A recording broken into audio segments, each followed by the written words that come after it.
We continue to preview the 2025 college football season. Our stop today is Ashland, Oregon, as we get to visit with Berk Brown, who is heading into his third season as the head coach for the Southern Oregon Raiders. Coach, thank you for taking time with us today. I really appreciate that. Let's talk really quickly about 2024, another winning season. By the way, since you've been back on campus, winning seasons in each of your first 2 years. 8-3 last year, 5-3 in the Frontier Conference. You all got off to a 4-0 start, which included a win over number 4 Montana Western. Lost to Montana Tech after that point. Playing meaningful football, though, in November, definitely. Lost 2 of your last 3, so didn't make it to the playoffs there. I know that's the goal, but tell us a little bit about 2024 from your perspective. Yeah, I think you did a great job summarizing it. We are very, very proud of our 2024 product that we put on the field, and we felt like we're making huge strides as a program to kind of get our program back on the national stage. I think depending on what poll you looked at, we finished at 22nd, 19th, or 24th, and we're very, very, very proud of that. And I think the strides that we've made as a program, just growth from an aspect of actually believing that we can win the tight ball games, that we can play against the top 10 teams in the country and go toe-to-toe with them. We made some huge strides. But on the other hand, we look back at 24 and we're a little bit disappointed. We really felt like, going into that College of Idaho game, if we the last game of the year, that if we win that game, we're in, and we're giving ourselves a chance to play into December, which is the ultimate goal, I think, for every team in the country, regardless of level. And so, where 24 was good, we're looking to be great in 25. And that's kind of been our whole mantra as we headed into this season is, man, hey, we've got a lot to hang our hat on from last year, but 8-3, that's not what we want to be here at SOU. We've proven that we can really rock the boat, and that's what we're looking to do in 25. Well, I think at least from this perspective, an outsider's perspective, you have the program trending the right direction, and it is heading that way. Then playing the Frontier Conference, I know it's a challenge year in and year out. The challenge is evolving right now as the Frontier Conference has expanded, and with 14 teams, one of the biggest things that stands out to me, to members of the conference like you all are, and then the ones coming in from the North Star, Simpson as well, but specifically those other conferences, no doubling up this year. You don't have to do anything like that. Talk about what that means and how big is that? Yeah, I can remember all the way back to 2013 where we were playing double round robin. We were playing everyone twice, and that was tough. Seeing Carroll twice a year, who was on a roll at that time and are still on a roll, quite honestly. Not having to see College of Idaho twice like we've had to the last 2 seasons. Man, that's been tough because Coach Morosky and that group has got things rocking and rolling. So to be able to play a 10, 11 game schedule and never see really anyone twice is a breath of fresh air, I guess you could say. And knowing that you got someone new to look at week in and week out, we're really looking forward to that. We look at this year's schedule, and not taking a trip to Montana this year is pretty unique for the Raiders. We've got Western, Carroll, and Tech all at home, so that's unique. And then we get to face a couple of new opponents. We're going out to Madison, South Dakota to play Dakota State for the first time in program history. Really looking forward to that game. So yeah, this is I think where college football needs to be, is not seeing each other twice, because to play a team twice and beat a team twice is really, really hard at our level. And you just look at the last 2 years with us in College of Idaho, and in 23, we upset them, the last game of the year heading into the playoffs, and turn around a year later and they did the same to us. So I'm looking forward to seeing some fresh faces week in and week out, and not having to butt heads with some of the best small college football programs in the country twice. Well, let's start looking ahead to 2025, and we'll talk about that schedule a little bit more in depth here in just a moment as we begin with the offense. I think the name that has to be the one that we talk about first would be Gunnar Yates. Really, what a sophomore season, All-American running back, nearly 1,500 yards last year, better than 135 yards per game, 27 rushing touchdowns, 29 total, leading scorer on the team. I'm sure the accolades just go on and on and on. I know there's more to the offense than just Gunnar Yates, but let's start there and talk about your offense. Yeah, when you talk about Gunnar, you talk about a generational talent. Like, anyone who has not seen Gunnar play and they just ask me, like, hey, what's it like coaching Gunnar? Well, it's like coaching no one I've ever coached at the running back position before. His ability to make people miss, his ability to read things and make the correct cut and get north and south, his ability to get to the edge and just outrun people, and then his ability to make people pay for their wanting to tackle him is really unlike anything we've ever seen. I equate him to Austin Dodge at the running back position, where we had Austin, at quarterback, who's one of the best quarterbacks in NAIA history. Well, I'm putting Gunner right there at the running back position. I think he is, he's a lot to handle, man. And he is such a humble, small town kid who came here because this is where his dad played. And the Yates have a long history here at SOU, and he's setting out to break all of his dad's records, I think, that he holds here at SOU. So I think Gunner is like I said, a generational talent, and I don't know if I'll ever coach a kid quite as humble as he is either. I mean, he'll run through your face and then help you up. He's a lot of fun to be around, and the fact that we have him for 2 more years is pretty special. Absolutely. Well, Coach, tell us a little bit more about the players that are around him on that offensive side, and obviously, I know we on this channel we talk about Yates more often maybe than Sure. should. I mean, he gets that attention, but I know there's a lot more around him. Yeah, I think the first thing that we wanted to do going into this offseason is create some competitive vibes at the quarterback position. And so we've brought 2 Division I transfers in, one from Portland State, Rieger Sayre, who's actually my boss's kid. So I don't know if that was the right move or not, bringing the 80s kid in to play quarterback. He's a great kid. I've known Rieger since he was a little guy. So he's fighting for that quarterback spot. We're really excited about him. We've got Dom Montiel, who's originally from the Marshfield area, went to Marshfield High School from the Coos Bay area here in Oregon. He's a transfer from Oregon State. And then we've got a couple of guys who are kind of growing up in our program with Dashel Smith and McCade Long. So there's going to be a ton of competition at quarterback. There is a ton of competition at the quarterback spot as we got through spring ball and head into the summer. So we're really excited to see the direction we're going with our trigger man at quarterback. We've had some young guys really develop at the wide receiver position. Trevor Jasko is a kid I was coaching at the high school level before I took the job here, who I'm really excited for. Brandon Barthel is an American River transfer from the Sacramento area. Dawson Douglas, another kid I coached at the high school level here locally. We're really, really excited about that group.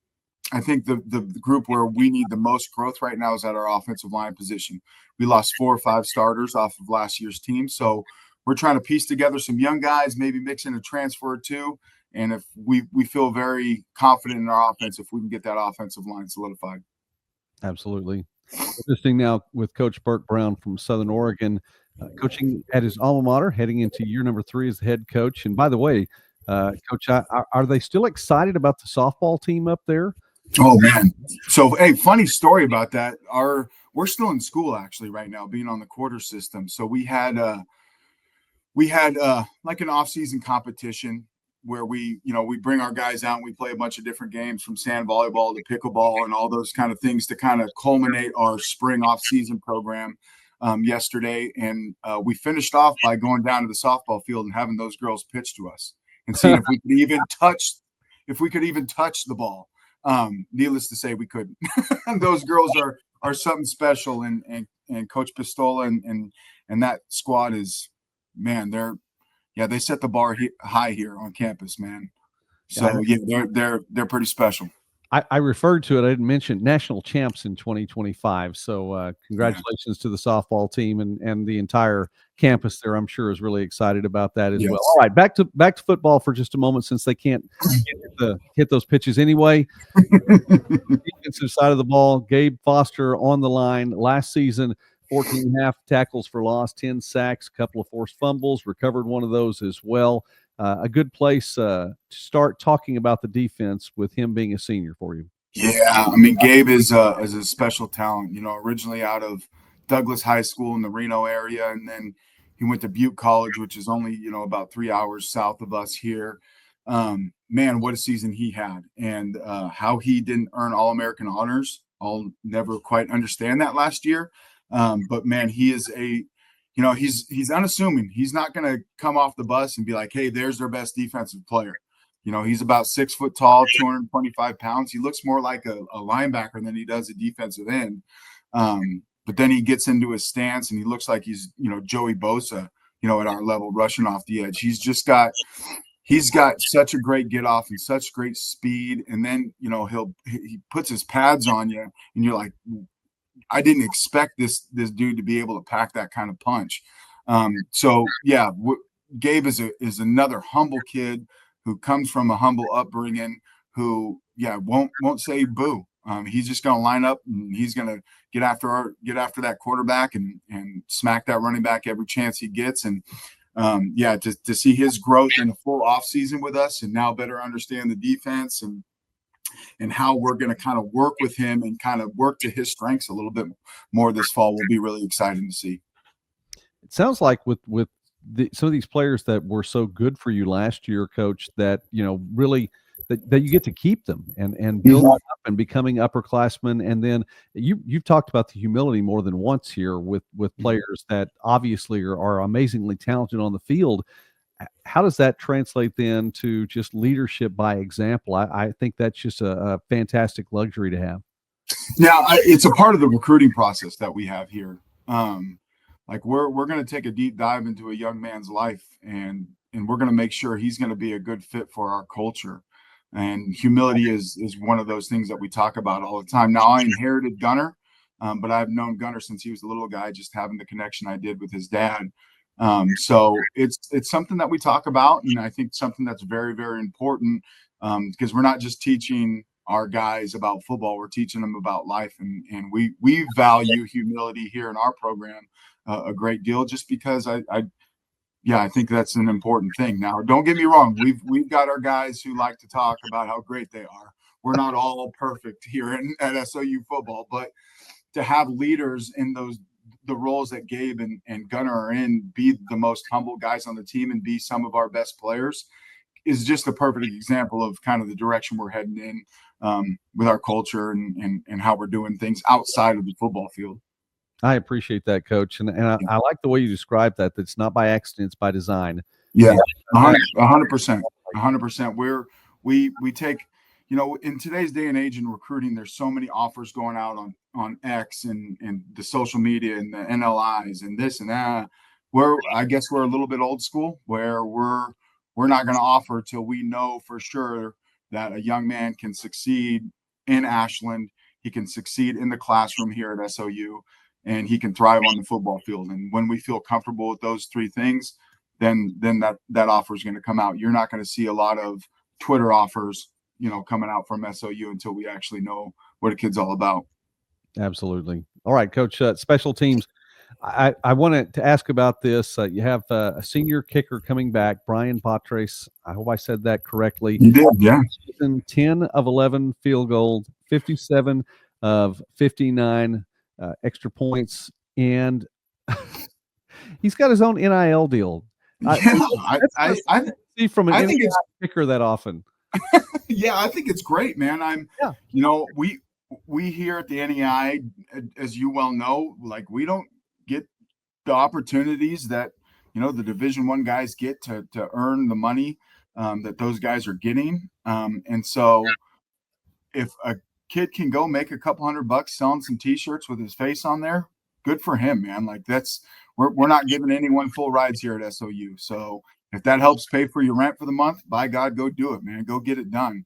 And I think him, along with 3 or 4 other of our guys, are all a part of that group that helps them sell their shirts and stuff like that. So as long as they're staying within the confines of the program and they understand that anytime they put their face on the shirt, they're not just representing themselves, but they're representing us, then we're all for it, man. Go earn some money, man. I'm all about it. And the numbers are there too, Coach. That's the big deal. I mean, the numbers from last season really back up anything that he would want to do. Yeah, absolutely. He's anything from 30 or within, you can bet your butt that Bottress is going to put it through the uprights. He is, he's well-traveled. he's out of Las Vegas, but has played at a couple of different junior colleges, and he made his way to us because our linebacker coach actually coached him in high school, 4 or 5 years ago now. So, and he's a great kid too. He is awesome for the locker room. Like guys gravitate to his type of personality. So he's not only a great kicker and a guy that we trust with the game on the line, but he's so cool for our locker room. And he's just a different personality, as a lot of kickers are. All right, Coach, let's talk a little bit personality-wise. We've been trying to get to know our coaches this summer, and the question that has been consistent through is, what is your favorite 80s song or 80s band?